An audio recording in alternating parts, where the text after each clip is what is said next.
안녕하세요. 좋은 아침입니다. 예, 안녕하세요. 1차 같이 살펴보겠습니다. 어제는 어떤 내용을 했고, 또 오늘 이후로는 어떤 내용들을 살펴볼지 같이 이제 확인하면서 알아보겠습니다. 우리는 이제 교재에서 제시하는 가치를 이제 대체적으로 커리큘럼으로 생각하고 쫓아가려고 하는데요. 이 커리큘럼이라고 하는 것이 이해를 위한 사다리라고 비유할 수 있다고 생각합니다. 그래서 이제 처음에는 이제 어떤 것들을 이제 이해하기 위해서 이제 도움이 이제 필요하죠. 처음이니까요. 근데 이제 그 요 사다리를 타고 이제 올라오면 이제 이해에 이제 도달을 하는데 그런 이해에 도달하고 나면 이제 더 이상 사다리가 필요하진 않죠. 그 이후로부터 이제 자유를 얻는 건데, 그래서 이제 요 사다리가 어떻게 이제 제시되느냐에 따라서 해당 주제를 손쉽게 시작할 수 있고 이제 친숙하게 살펴볼 수 있는가 그런 여부가 이제 관건이라고 생각합니다. 그런 측면에서 이 교재에서 제시하는 이런 것들이 뭐 언제나 이제 완벽할 수는 없지만요. 그래도 그 제가 이제 진행한 뭐 2016년 이후에 이제 세월 동안은 이제 훌륭한 사다리의 역할을 여전히 이제 하고 있다고 생각합니다. 그래서 이제 그런 측면에서 이 교재의 에서 제시하는 가치들을 쫓아가는 것이 이제 목표입니다. 그래서 결론적으로는 어제 그 퍼셉트론에 대해서 살펴봤고요. 이제 오늘의 목표는 신경망으로 이제 넘어가는 겁니다.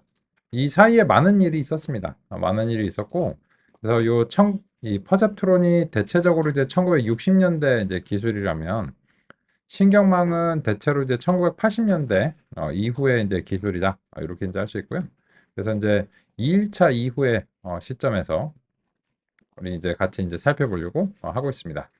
그래서 어제는 우리 2.4절의 퍼셉트론의 한계에 도달을 했고 그런 한계를 극복하는 데 있어서 결론적으로는 신경망이 사용될 수 있다라고 하는 그런 논리로서 지금 제시가 되고 있습니다.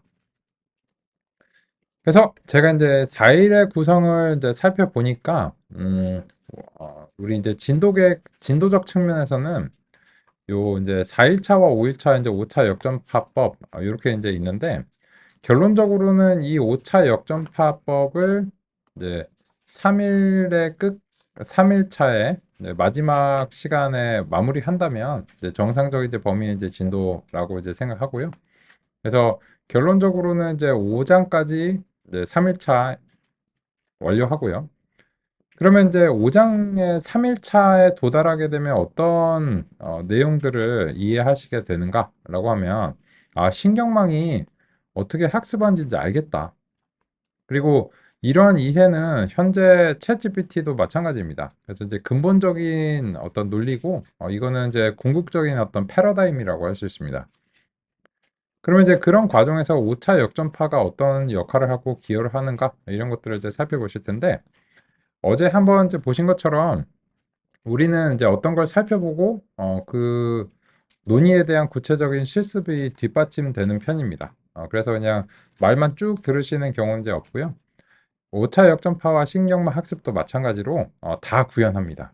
그래서 이제 이 5차 역전파까지 구현하는 데 있어서는 사실상 이제 넘파이 이외에는 사용이 안 되고 그냥 처음부터 끝까지 다 구현하는 이런 방식으로 제시를 드리려고 합니다.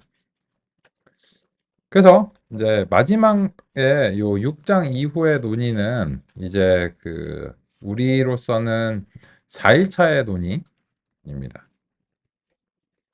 근데 요 6장 이후의 내용들은 더 이상 구현은 하지 않고요. 요때는 이제 텐서플로우를 도입을 하겠습니다. 그래서 이제 그 이전까지 5차 역전파를 이제 구현했다면 이제 어느 정도는 사실 이 딥러닝의 근본적인 이론을 아신다라고 이제 실제로 간주할 수 있고요. 요 이후로도 구현을 해보면 더 확실합니다. 그래서 이제 여전히 구현하는 이익이 있다고는 생각하지만 또 우리는 이제 5일 또는 4일의 구성을 맞춰야 되기 때문에 그래서 이제 그런 측면에서 이제 여기서 여기로 넘어올 때는 이제 이론적인 이해는 이제 구현을 바탕으로 하지만 이 이후의 것들은 좀 더 이제 응용에 가까워지는 그런 느낌으로 프레임워크를 이제 도입하기 시작하겠습니다. 그렇고요.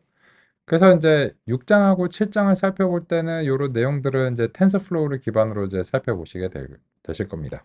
그렇고요. 우리는 이제 원래 정규한 진도에서 이제 한 2시간이 모자랍니다. 이제 원래 34시간인데 이제 32시간이고요. 근데 뭐 그런 것들이 이제 전체적인 제시에서 큰 차이는 없다고 생각합니다. 그래서 이제 마지막 합성급 신경망을 이제 조금 더 한 2시간 정도 더 논의를 드리냐 이런 건데, 사실 이제 요 합성급 신경망도 여기서 논의하는 것은 이제 근본적인 이론들이고요. 그래서 이제 이것을 이제 응용하는 관점에서는 결국 이제 심화 과정에서 여러 가지 이제 다양한 패턴들을 통해서 딥러닝 아키텍처 설계가 이제 더 중요해집니다. 그래서 이제 여기서는 이제 이론에 대해서 근본적인 이론을 이제 소개를 받으신다 이렇게 이제 생각하시고, 그리고 나서 이제 심화 과정에서 이제 응용을 통해서 그 현대적인 패턴을 어떻게 이제 적용할 것인가, 그리고 또 다양한 영상과 관련된 문제를 어떻게 처리해 나갈 것이고 왜 그렇게 해야 되는가, 어, 그런 점들을 이제 살펴보고자 합니다. 그래서 이제 그런 측면에서 이제 그 2시간이 이론을 얼마나 뭐 상세하게 뭐 살펴보는가 이 정도 이제 차이기 때문에, 그래서 이제 큰 차이는 없다라고 이제 생각합니다. 오케이. 그러면 이제 그 계획도 이제 상의 드렸으니까 또 이제 시작을 해봐야 되겠죠. 그러면 이제 우리는 어제와 마찬가지로 이 주피터를 시작하는 것이 필요합니다. 그래서 이 주피터를 이제 시작을 하려면 결국은 이제 어제와 이제 동일한 방식으로 진행을 이제 하셔야 되겠죠. 그래서 일단은 그 모든 앱에서 미니콘다를 이제 찾으셔야 되겠죠. 그래서 아나콘다 파워쉘 프롬프트를 시작하시는 게 필요합니다. 그리고 나서 이제 아나콘다 파워쉘 프롬프트가 시작하면 그냥 딱 요 두 가지입니다. 이제 그냥 베이스에서는 우리가 설치한 라이브러리들이 없으니까요. 그래서 이제 콘다 액티베이트 파이딥을 이제 수행을 하고, 그리고 나서 이제 주피터 랩을 시작하는 요 두 단계입니다. 두 단계를 하면은 어제와 마찬가지로 재현하실 수 있으리라 생각합니다. 그렇고요. 그리고 이제 그 이후에 이제 참조가 필요하신 경우를 대비해서 방금 전에 화면을 제가 이제 캡처를 해놨습니다. 주피터 시작 이런 식으로 이제 캡처를 해놨고, 그래서 이제 해당 이미지를 보시면 이제 캡처 화면인데요. 그래서 이제 혹시 뭐 그 스펠링이나 이런 것들이 생각이 안 나시는 경우를 이제 대비해서 다음과 같이 이제 캡처를 해놨으니까 이제 참조하시면 되겠습니다. 그렇고요. 그리고 이제 뭐 어제 그 제가 녹화를 이제 해놓은 이제 오후 시간에 그 5개 이제 동영상이 이제 올라가 있고요. 필요한 경우에 해당 부분을 참조하실 수 있으려면 전체가 다 녹화가 돼야 되겠죠. 그래서 이제 제가 뭐 편집해서 올릴 시간은 없으니까요. 그래서 이제 그런 측면에서 필요하시면 참조하실 수 있도록 이제 비공개 링크를 통해서 제공이 되고 있다. 다시 한번 이제 확인 말씀드립니다. 오케이. 그러면 이제 그 다시 한번 우리는 실습 폴더로 이제 오겠습니다. 근데 한 가지 좀 차이점이 있으실 수 있어요. 지금 주피터 랩을 어디서 시작하는가가 이제 차이점인데, 아이고,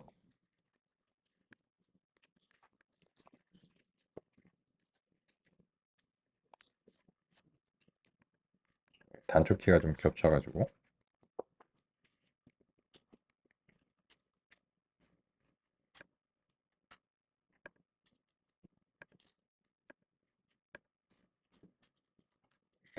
여기서 이제 주피터 랩이라고 하는 것을 시작을 이제 하시면 이 C 드라이브 유저스 성주라고 하는 여기서 이제 시작을 하시게 되면 여기가 이제 루트가 되겠죠. 근데 그러다 보면은 이제 저도 이제 시작을 해볼게요. 그러면 이제 이런 식으로 이제 수행이 해서 그 기본 웹 브라우저에서 이렇게 이제 열리겠죠. 근데 어제와는 다를 수 있는 점이 어디냐면 이제 이 루트가 달라지다 보니까 여기서 이제 표시되는 내용이 달라지죠. 그래서 이제 이 루트라고 하는 것은 주피터를 시작하는 위치에 따라서 달라질 수 있습니다.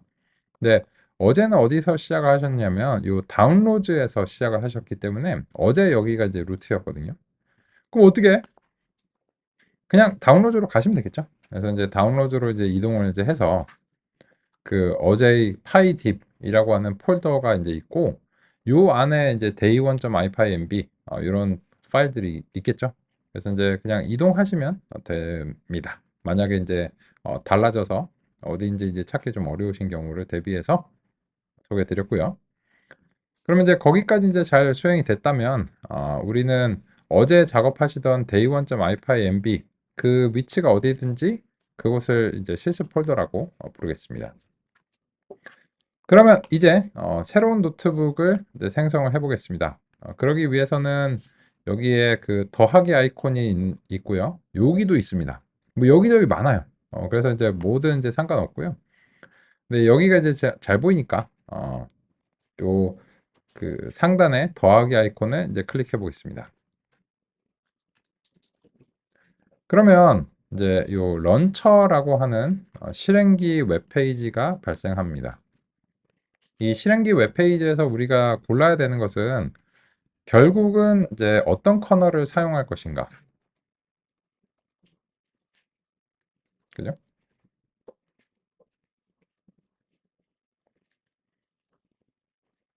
인데 항상 기면 커널을 선호하시는 것을 이제 권장한다. 사실 이제 지금은 이게 같아요. 근데 말씀드린 대로 이렇게 그 다를 수 있기 때문에 향후에는 그래서 이제 항상 기면 커널을 이제 선호하시는 것을 이제 권장하고요. 그래서 오늘도 마찬가지로 요 파이딥을 선택하겠습니다. 그러면 이제 untitled ipynb가 됐는데 자명하게도 이것의 이제 명칭은 day2가 되면 되겠죠? 그렇습니다. 그러면 이제 day1과 같이 이제 day2가 이제 만들어졌는데요. 이제 여기서 숟가락 젓가락 올려놓고 시작하겠습니다. 우리의 이제 숟가락 젓가락은 이제 넘파입니다. 일단 그냥 넘파이는 무조건 있어야 돼요. 그리고 이제 가끔 그래프 그리잖아요. 그래서 이제 매트플라리 파이플랏 이런 식으로 이제 가져오고요. 이제 PLT라는 별명을 이제 부르고 또 아직까지는 이제 표 모양의 데이터를 상대하다 보니까 뭐 가끔 이제 펜다스가 필요할 수도 있죠. 또 이제 가끔 이제 필요할 수도 있고요. 그렇습니다. 근데 아직은 텐서플로우가 필요하지 않아요. 그래서 이제 사실 이제 주요하게는 넘파이가 이제 사용이 되고 뭐 그래프 시각화할 때 PLT가 이제 사용이 되고 펜다스 뭐 가끔 사용될 수도 있고 이런 이제 측면이죠. 그래서 이제 다음과 같이 우리가 잘 이제 수행을 했습니다. 그런데 이제 어제 논의의 마지막 부분이 이제 어딘가 라고 하는 이제 그런 부분을 같이 한번 살펴보면 우리가 이제 필수 라이브러리로서 넘파이 살펴봤고 이제 선형 회귀라고 하는 논의로서 출발을 했죠. 그리고서 이제 MCP 뉴런에 대해서 이제 살펴봤고 그걸 기반으로 학습 알고리즘을 구현한 요 퍼셉트론을 이제 구현을 했습니다. 퍼셉트론 이제 구현 잘 했는데 이게 그 문제가 있었죠. 잘 될 때는 잘 되는데 잘 못 될 때는 이제 그 되게 안 되더라라고 하는 이제 그런 측면이었는데 그거를 논의하기 위해서 우리는 이제 마지막에 뭘 했냐면 이제 결정 경계를 이제 그려보면서 이게 아 매개 변수가 이렇게 되면 안 되겠구나 혹은 되겠구나라고 하는 이제 그런 측면을 이제 살펴봤습니다. 그런데 이제 그 우리는 이제 54페이지의 영역을 적극적으로 이제 보면서 해당 논의를 이제 마무리하려고 합니다. 그러면 이제 먼저 음, 지금 54페이지와 55페이지 영역에서 그림 2-6을 보시면 이것은 이제 그 논리 게이트에서 OR의 패턴이고요. 그리고 그 OR을 분류하는 이것이 무엇인가요? 그러한 결정 경계입니다. 그래서 이제 OR은 되는 걸 알고 있죠. 근데 왜 되는지에 대해서는 이전에 논의를 안 했는데 어제 결정 경계를 그려놓고 나니까 만약에 OR의 무리가 어떤 값을 할당하면 그런 이제 결정 경계가 형성이 될 거고 그로 인해서 이게 이제 분리가 수행이 될 것이다 라고 하는 것을 알 수 있었는데요. 그래서 이제 요 그림 2-6을 직접 우리가 그려 보겠습니다. 교재에서는 그 그리는 게 안 나오는데 이제 직접 한번 이제 그려 보면서 같이 이제 살펴보겠습니다. 그러면 이제 데이 2일차의 첫 번째 주제로서는 퍼셉트론의 한계입니다. 그럼 이제 이 퍼셉트론의 한계를 이제 논의하기 위해서는 일단 퍼셉트론이 있어야 되겠죠. 일단 퍼셉트론이 있고 나서 이제 얘기를 해야 되는데, 그러기 위해서 우리가 이제 데이 1의 퍼셉트론의 정의가 좀 이제 필요할 것 같습니다. 그래서 그 어제 이미 잘 만들어 두신 이 퍼셉트론의 정의가 있죠. 그래서 이제 요 클래스 퍼셉트론 이런 식으로 이제 다 정의가 돼서 학습 알고리즘까지 이제 다 있습니다. 그러면 이제 좋은 소식은 이 복사 붙여넣기가 노트북들 간에도 된다는 것입니다. 그래서 이제 데이 1의 셀을 복사해서 데이 2로 가져간 다음에 여기다가 붙여넣는 게 가능합니다. 그리고 나서는 근데 이 붙여넣는 것만으로는 효력이 발생하지 않고 반드시 실행을 해 주셔야 됩니다. 그래서 이제 이것도 실행을 해야지 비로소 이제 효력이 이제 발생하니까요. 다음과 같이 이제 실행을 해서 퍼셉트론의 정의가 가져와 주도록 하겠습니다. 그리고 나서는 이제 어제 우리가 이 동작을 확인했습니다. 그렇기 때문에 이제 더 이상 이제 고민할 사항은 아니거든요. 그냥 필요는 한데요. 그래서 이게 좀 기니까 요 왼쪽에 파란색 막대를 이렇게 클릭하면 이게 좀 접어둘 수 있어요. 예, 뭐, 필요는 해서 이제 가져고 놨는데, 뭐 내가 더 이상 뭐 수정할 건 아니야. 이런 경우에는 이렇게 이제 접어두시면 이제 편리합니다. 그래서 어제 이제 확인한 내용이니까 일단 이제 접어두겠습니다. 그러면 먼저 그 교재에서처럼 그 5월의 이제 패턴을 우리가 이제 만들어야 되는데, 그러기 위해서는 이제 액세스를 일단 이제 정의를 해야 되겠죠.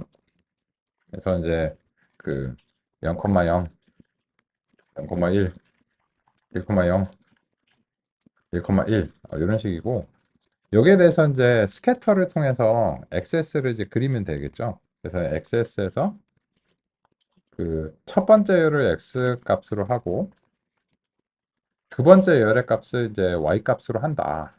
그리고 나서 이제 일단 먼저 한번 이제 그려보는 겁니다. 그래서 이제 PLT 이제 쇼를 통해서 이제 그리는데 이게 이제 제 생각에 잘 그려진 것 같아요. 잘 그려졌는데 이 한 화면에 좀 안 보여서 제가 요 그림의 크기를 조금 조정을 하겠습니다. 그래서 이제 피겨라고 하는 요 곳에서 이제 픽 사이즈에 가로 세로 값을 이제 인치로 뭐 할당한다 뭐 이렇게 되어 있는데 그 뭐 그 인치를 우리가 뭐 잴 수도 없는 데다가 그 화면 해상도에 따라서 뭐 다르고 그렇거든요. 그래서 이제 그냥 적당히 이제 가로 세로 값을 이제 보기 좋은 정도로 만들면 뭐 될 것 같습니다. 사실 뭐 한눈에 보려면 이제 1x1 이렇게 이제 줄여도 되긴 하는데요. 근데 이제 이건 좀 너무 작은 것 같으니까 뭐 2x2 정도로 이렇게 이제 하겠습니다.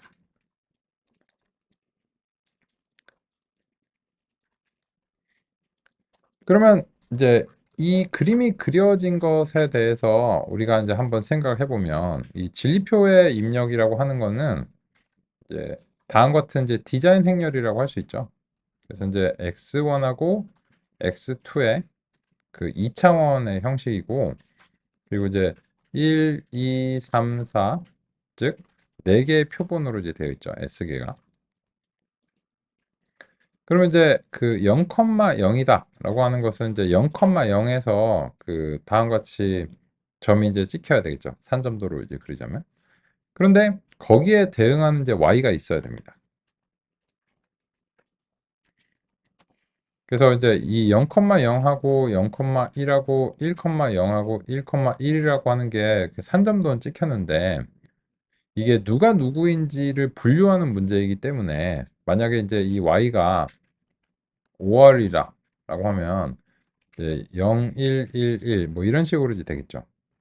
그래서 얘네들을 어떻게 이제 표시를 해줄 건가 우리가 결정을 해야 되는데 그 색상으로 구분을 해준다면 이제 한 번에 편리하게 수행될 수 있을 것 같습니다. 그랬어. 이거를 그 우리가 YOR이라고 하는 것을 이제 정의를 하고요. 그리고 나서 이제 numpy 어레이에서 이제 이 패턴을 0, 1, 1, 1 이런 식으로 이제 해주겠습니다. 그게 이제 5월의 타겟 값이니까요. 그리고 나서는 요 컬러를 이제 그 YOR로 이렇게 해도 그냥 적당히 이제 해줄까? 만약에 이제 이 컬러가 그냥 봐줄만 하면 그냥 숫자 값으로 알아서 구분되는 걸 그냥 받아들이고요. 혹시 이제 이 컬러가 마음에 안 들면 이제 직접 변환을 해야 되겠죠. 뭐 뭘로 이제 보겠다. 뭐 이렇게 되는데 지금은 뭐 하여튼 그 눈에는 대강 보입니다. 그래서 이제 요 보라색이 y가 이제 0인 경우고 요 노란색들이 이제 y가 이제 1인 경우니까 어쨌든 이제 컬러로 이제 구분이 되는 상황입니다. 그죠? 그러면 이제 여기까지 그리면 이 교재에서와 이제 대응해서 보시면 55페이지 그림 2-6번에서는 1을 y가 이제 1인 경우에 이제 얘를 교재가 흑백이기 때문에 세모로 표현했고요.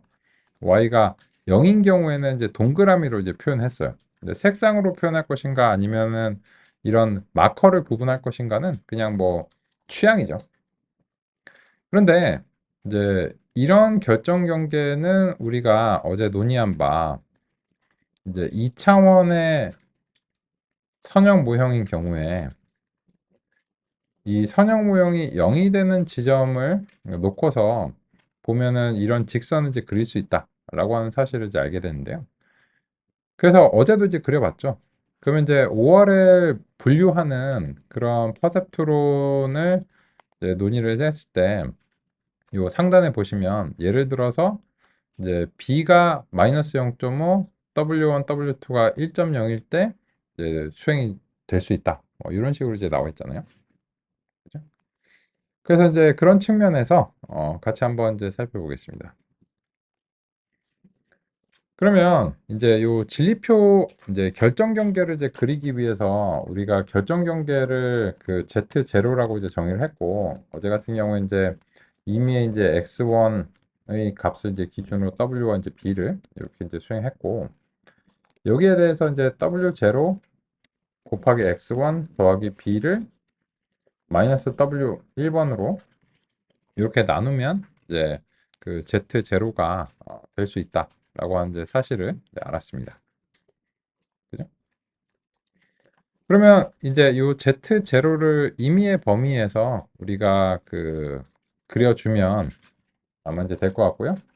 이제 W11이랑 이제 B 뭐 마이너스 0.5라고 하니까 그걸 이제 해주면 될 텐데 다만 이제 요 X1의 그 범위를 결정을 이제 해줘야 되겠죠. 그래서 이제 그 X1의 범위는 우리가 임의적으로 어레인지를 통해서 이제 만들겠습니다.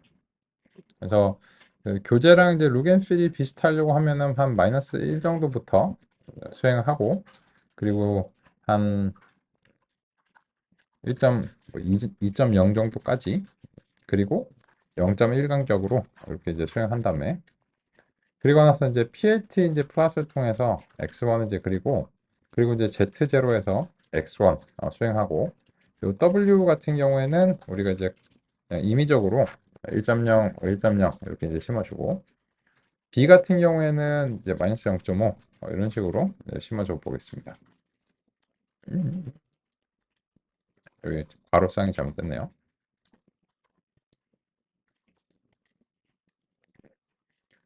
그러면 이제 이런 식으로 이제 나오죠. 음,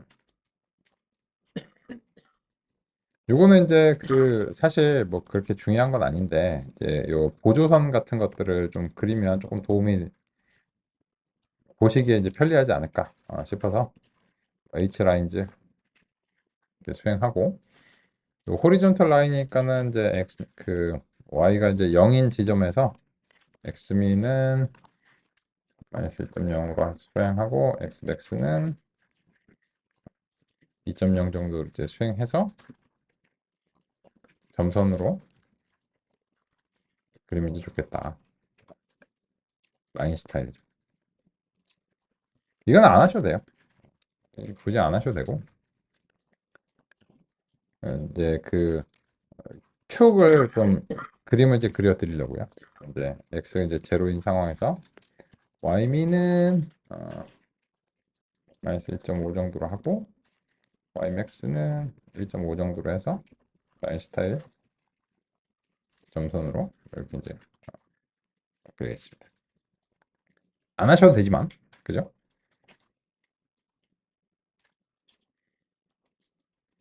그럼 이제 이런 것들은 그 컬러는 블랙에 블랙으로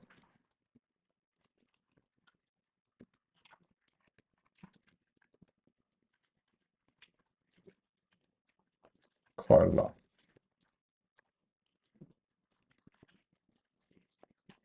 이런 식으로 해가지고 뭐 이제 구분해 보겠습니다. 그러면 이제 보시는 것처럼 이 요러한 Z라고 하는 것은 WX 더하기 B를 간결하게 그냥 Z라고 이제 부르기로 했는데 요게 이제 0이 되는 지점을 통해서 이 Z에 따라서 이제 판정을 이제 하기로 했죠. 그래서 이제 1 또는 0으로 만약 판정을 한다. 마이너스 1인데 지금 이제 진리표의 입력이니까. 그래서 요 Z가 이제 0보다 큰 경우에는 이제 다음과 같이 수행하고 Z가 이제 0보다 작은 경우에는 이렇게 이제 한다. 하면은 여기가 이제 Z가 이제 0보다 작거나 같은 영역에 이제 속하죠. 그러므로 인해서 이제 0으로 올바르게 이제 판정이 될 거고요. 그리고 이제 그 이후에 Z가 이제 0보다 큰 경우에는 1로 판정이 될 것이다. 라고 하는 것이 이 결정 경계를 통해서 잘 형성된다. 라고 이제 생각합니다. 그래서 우리가 어제 결정 경계 개념을 살펴봤기 때문에 이 결정 경계를 이제 실제로 그려보면 5월은 실제 만약에 이런 값들이 들어가게 되면 5월을 해결하겠구나. 라고 하는 점을 우리가 이제 납득할 수 있습니다. 그런데 이제 문제가 있어요. 이제 그 55페이지의 그림 2-6번을 직접 그려봤습니다. 직접 그려봤고, 오케이. 납득이 됩니다. 근데 이제 그 56페이지의 영역으로 가보겠습니다. 그림 2-7번에서는 이제 X5월의 그런 이제 패턴을 이제 그리고 있는데, 이런 패턴이 이제 어떤 문제가 있는가라고 하는 점을 우리가 이제 같이 한번 생각해 보겠습니다. 그러면 여기서는 이제 일부 몇 개만 이제 수정하시면 됩니다.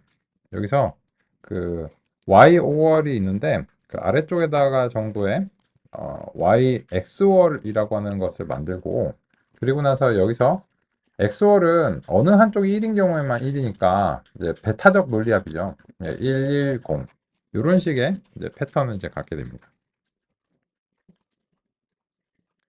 그러면 이제 그림을 그리는 거는 굉장히 이제 쉬운 편인데요. 왜냐면 이제 요 그 XS의 분포는 이제 입력은 동일하기 때문에 결국은 이 컬러로서 이제 판정이 이루어지는 것을 시각적으로 표현한 거니까 이 컬러 부분만 사실 이제 바꿔주면 되는 거예요. 그래서 여기서는 요 PLT에서 지금 이제 5월의 패턴 옆에다가 그래프를 하나 더 그리면 될 것 같습니다. 그래서 그러기 위해서는 이제 그래프를 두 개를 그려야 되잖아요. 그래서 이제 PLT에서 이제 서플롯이라고 하는 API를 사용하고요. 이 서플롯을 이제 두 칸을 잡습니다. 그리고 나서 이제 첫 번째 거에다가 현재 그래프를 이제 그리겠다라고 하는 이제 그런 계획을 이제 세우고요. 또 이제 그래프가 이제 두 개가 생기다 보니까는 이제 가로가 한 두 배쯤 이제 불어주는 게 좋을 것 같아요. 그리고 나서 이제 이 PLT 서플롯에서 1by 2를 잡는데 그 1by 2에서 이제 두 번째 칸에다가 이 엑스월의 패턴을 이제 그리겠다라고 하는 이제 그런 계획이고요. 그럼 이제 엑스월을 이렇게 이제 그려보겠습니다.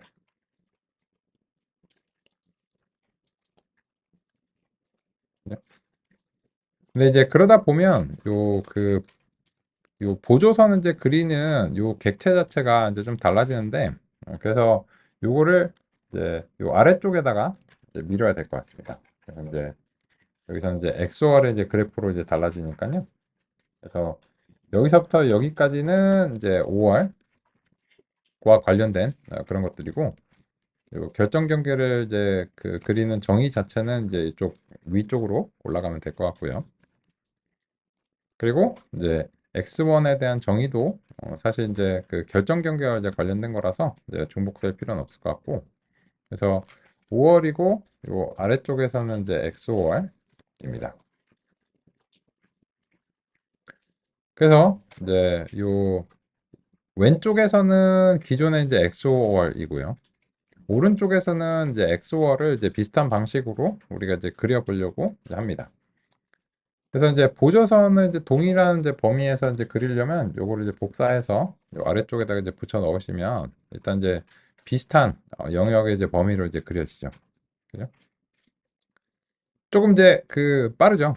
그래서 여기까지 정리하시기 하시는데 조금 시간이 좀 소요가 될 것 같습니다. 그래서 여기까지 한번 안정화시켜 보겠습니다.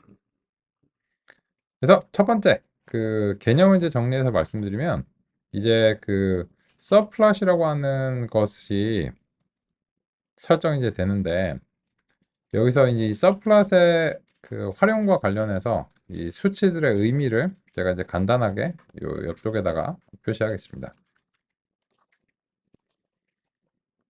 이제 1 by 2다 라고 하면은, 그러면 이걸로 인해서 1행 2열의 영역이 생깁니다. 그리고 이 영역이 이제 생기고 나면 요 각 영역에 영역 번호가 부여가 됩니다. 1번, 2번 이런 식으로. 그래서 이제 이 영역을 규정을 하고요. 그리고 나서 여기서는 이제 어떤 영역인지 영역의 이제 번호를 지정하는 겁니다. 근데 특이하게도 보통 이제 프로그래밍에서는 이제 0번부터 시작하는데 요 PLT에서는 이 영역의 번호가 0번이 아닌 1번부터 시작한다. 이런 점이고요. 그래서 요 5월의 경우에는 여기에 5월을 그리고 싶었어요.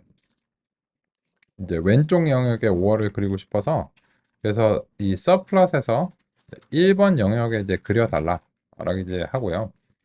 그러면 이제 이 명령 이후로부터의 그 명령들은 요 1번 영역에 대해서 효력을 갖게 됩니다.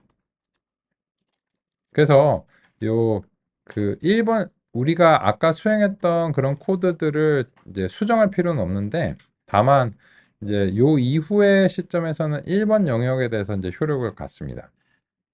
그리고 나서 우리가 이제 이 5월에 대해서 하고 싶은 일들을 다 수행하고 나면 그 다음에는 이제 영역을 이제 바꿔주는 겁니다. 그래서 PLT 서플롯에서 2번 영역에서 이제 그리겠다 하면은 이제 현재 선택된 영역이 2번으로 변경이 되게 됩니다. 그러면 이제 그 이후에는 이제 PLT 뭘 수행해도 2번 영역에 대해서 이제 수행이 되니까, 그래서 이 영역의 선택이 바뀌고 난 다음에 XOR과 관련된 그런 작업들을 이제 수행을 해줘야 됩니다. 그래서 이제 여기서 이제 오른쪽 영역에서는 이제 XOR과 관련된 것들을 수행을 하려고 했고, 그래서 여기서 이제 컬러는 이제 YOR이었는데 이제 이 부분이 바뀐 거죠. 컬러를 이제 XOR로 하면서 이제 바뀌었고, X 입력 자체는 항상 진리표의 입력이니까 4개로 동일하죠. 그래서 이제 그 부분에서는 이제 수정할 필요가 없고, 보조선은 그냥 이제 서로 동일한 영역을 이제 보기 위해서 보조선은 그냥 복사 붙여넣기 하시면 되는데, 다만 이제 영역에 따라서 이제 효력이 다르기 때문에 어느 한쪽에서만 그리면 한쪽에서만 보조선이 나오겠죠. 그래서 두 영역 모두에서 이제 같은 스타일로 이제 보조선이 나오도록 이제 사실 완벽하게 동일하지만 여기서 이제 영역별로 다시 이제 설정을 해줘야 되기 때문에 이제 다시 한번 더 들어갔습니다. 그런 점을 이제 염두에 두시면 뭐 크게 이제 어려운 점은 없다라고 이제 생각하고, 그리고 아까는 요 픽 사이즈를 그 2 by 2로 설정을 했는데요. 근데 그거를 그대로 놔두게 되면 요 2 by 2 영역을 쪼개서 1하고 2로 되기 때문에 이렇게 찌부기가 되거든요. 그래서 지금은 두 개의 그래프를 그려야 되니까 가로의 영역을 이제 두 배 증가시켰습니다. 그래야지 찌부기가 안 되겠죠. 그래서 이제 가로의 영역을 이제 두 배 증가시켜서 좀 잘 보이도록 설정을 이제 했습니다. 그래서 이제 결론적으로 이제 보시면 이제 다음과 같습니다.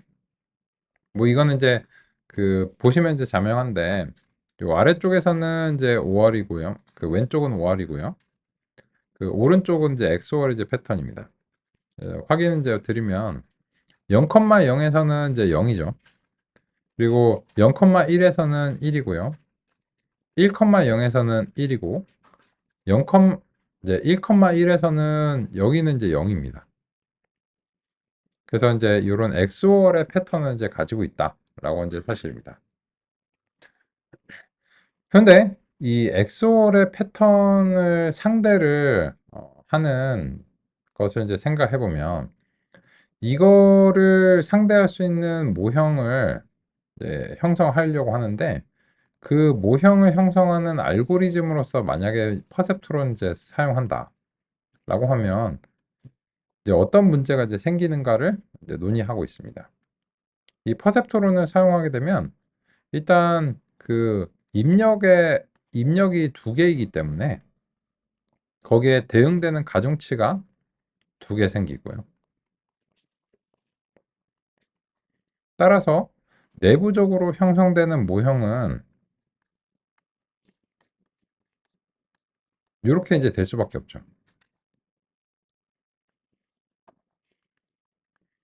근데 그렇다면 이것은 우리가 이제 5월에서와 마찬가지로 이 결정 경계 자체는 Z0는 직선일 수밖에 없는 겁니다. 근데 문제는 이거예요. 이게 분리가 되나요? 여기서 이제 분리가 안 되죠. 그러면 이런 형태로는 분리가 되나요? 0과 1 분리가 안 되죠. 그러면 이렇게는 분리가 되나요? 안 되죠. 그러면 대강 이제 사고 실험으로 생각해 봐도 이 모형이 이 엑소월의 문제를 극복하는 게 불가능해 보입니다. 그죠? 그게 이제 문제입니다.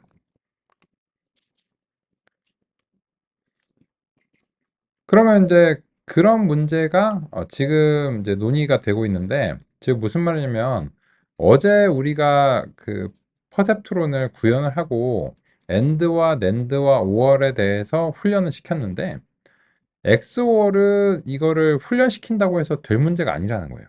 그냥 이제 시각적으로 이제 봐도 그렇죠. 근데 궁금하니까 그죠? 한번 시켜볼까요? 그래서 이제 그 모형을 어제와 마찬가지로 이제 퍼셉트론으로 우리가 이제 설정을 이제 해보겠습니다. 그리고 나서 안 될 거 뻔히 알지만 모델하고 이제 학습을 이제 시키고요. 그리고 이제 XS 이렇게 이제 수행하고 그리고 이제 YS는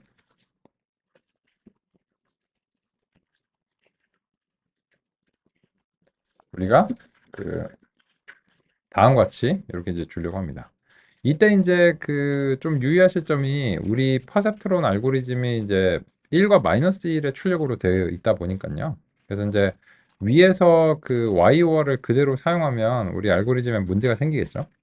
그래서 이제 다음과 같은 방식으로 이제 해주시고 그리고 나서 이제 여기에 대해서 이제 학습 횟수나 학습 횟수 일단 5번 정도 하죠. 그리고 이제 학습률 같은 경우에도 뭐 그냥 이제 보수적으로 이제 0.1 정도로 이제 해가지고 이제 보겠습니다.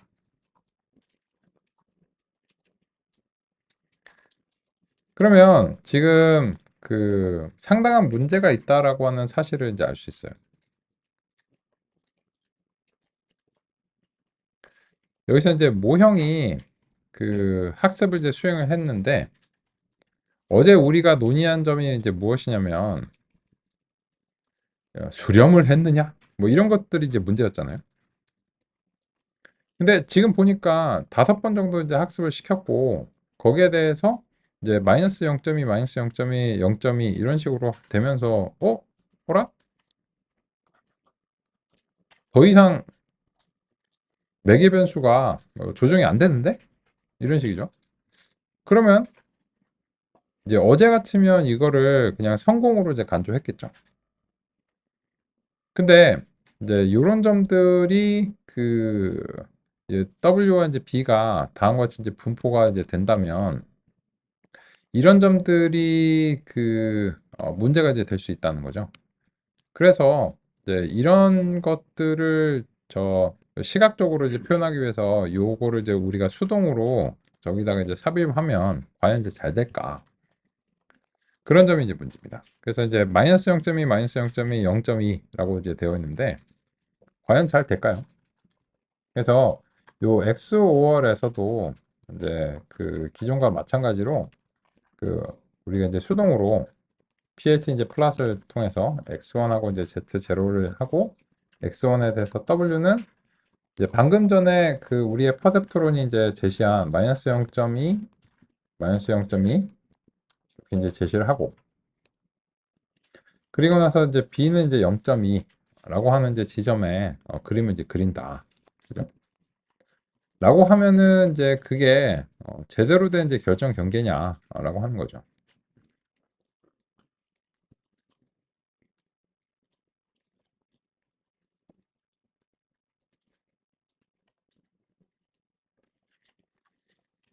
그러면 이제 이 모형이 여기에서 이제 안착을 했거든요. 요게 이제 ZXOR이고 ZXOR이 0인 지점이에요. 근데 이걸 통해서 분류가 수행이 됐냐 하면은 분류가 된 게 아니에요. 그죠? 왜냐면 요 선상에 있다라고 하면은 Z가 이제 선상에 있는 것들은 이제 제로로 이제 평가를 하거든요. 그리고 이제 이거보다 위쪽은 1로 평가를 하는데 안 됐죠. 그죠? 그래서 이거는 수렴을 했음에도 불구하고 안 되는 겁니다. 그래서 수렴을 한다고 해서 이제 무조건 이제 성공하는 건 아니고 지금의 경우에는 이제 부동소점이 아닌 0과 1이라서 좀 특이한 경우이긴 한데 그래서 수렴을 했지만 전혀 성공하지 못한 거예요. 그럼 저기서 이제 왜 수렴했냐 하면은 더 이상 이제 다른 방법이 없는 거죠. 그죠? 여기 이제 갇히게 된 겁니다. 그럼 어떻게 해? 그래서 이제 결론적으로는 우리는 이제 56페이지에서 그림 2-7번 아래쪽에 요 서술을 이제 받아들여 보려고 합니다. 직선 하나로 나누기는 이제 불가능하다라고 하는 점인데 이제 그러면 다음 논의로 이제 가보겠습니다. 그럼 직선을 안 쓰면 되잖아 라고 이제 생각하실 수 있는데 그 점이 조금 논의가 이제 필요한 점이죠.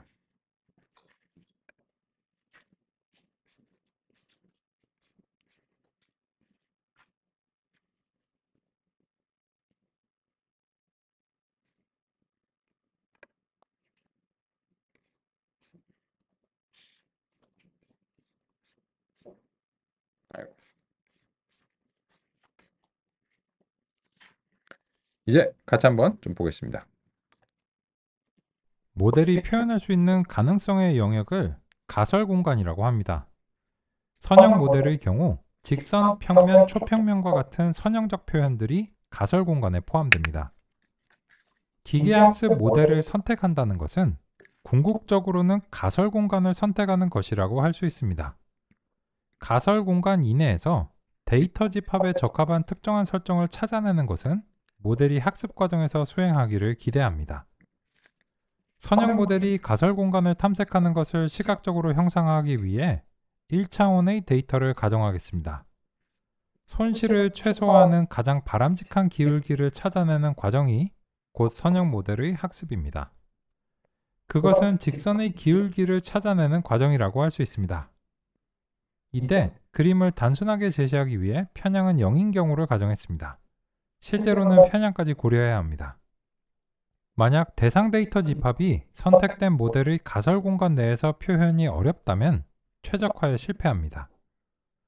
이런 경우라면 보다 넓은 가설 공간을 갖거나 다른 형태의 가설 공간을 갖는 모델을 선택해 적용하고 평가하는 것이 필요합니다. 대부분의 데이터들은 시각화가 어렵거나 불가능하기 때문에 어떤 모델이 적절할지 미리 알아내는 것은 사실상 불가능합니다. 그렇기 때문에 다양한 모델들을 적용해 보는 수밖에 없습니다. 그 과정에서 보다 적절한 모델을 찾을 수 있습니다. 그런데 기계학습이 데이터에 맞춰 가설 공간 자체를 확대하는 것은 불가능합니다.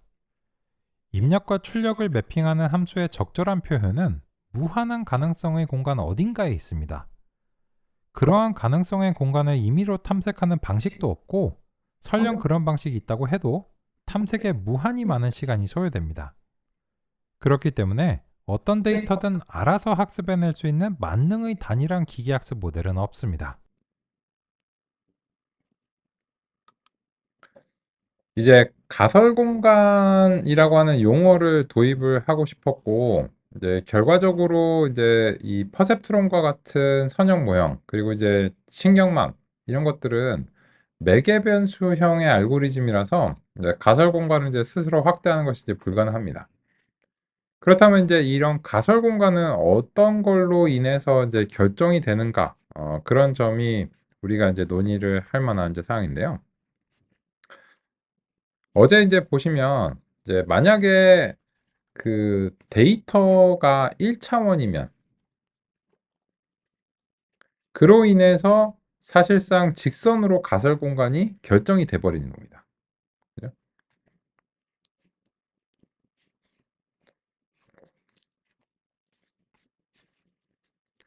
만약에 이제 2차원이면 그로 인해서 이제 평면으로 이제 가설 공간이 이제 결정이 되는데요. 그래서 이제 가설 공간이라고 하는 것은 궁극적으로는 데이터에 의해서 결정이 된다라고 하는 그런 직관을 우리가 이제 가져볼 필요가 있습니다. 선형 모델은 특징 차원에 따라 표현력이 증가합니다. 1차원 특징인 경우 직선의 결정 경계를 생성합니다. 2차원인 경우 원래는 평면을 그리게 되는데 다차원의 2차원 평면에서 표현하기 위해 x2가 x1의 제곱이라고 하겠습니다. 그럼 2차 방정식으로 표현할 수 있고 포물선이 그려집니다. 3차원인 경우에 같은 방식으로 x2는 x1의 제곱, x3은 x1의 세제곱이라고 하면 3차 방정식의 곡선을 그리게 됩니다. 이런 식으로 살펴보면 선형 모델에서 특징 차원이 증가할수록 보다 복잡한 모형 구성이 가능하다는 것을 이해할 수 있습니다. 요즘은 이제 그 실제로 한번 그 실습을 통해서 이제 경험을 해보시는 게 중요하다고 이제 생각하고요. 그 점은 쉬는 시간 이후에 이어서 살펴보겠습니다.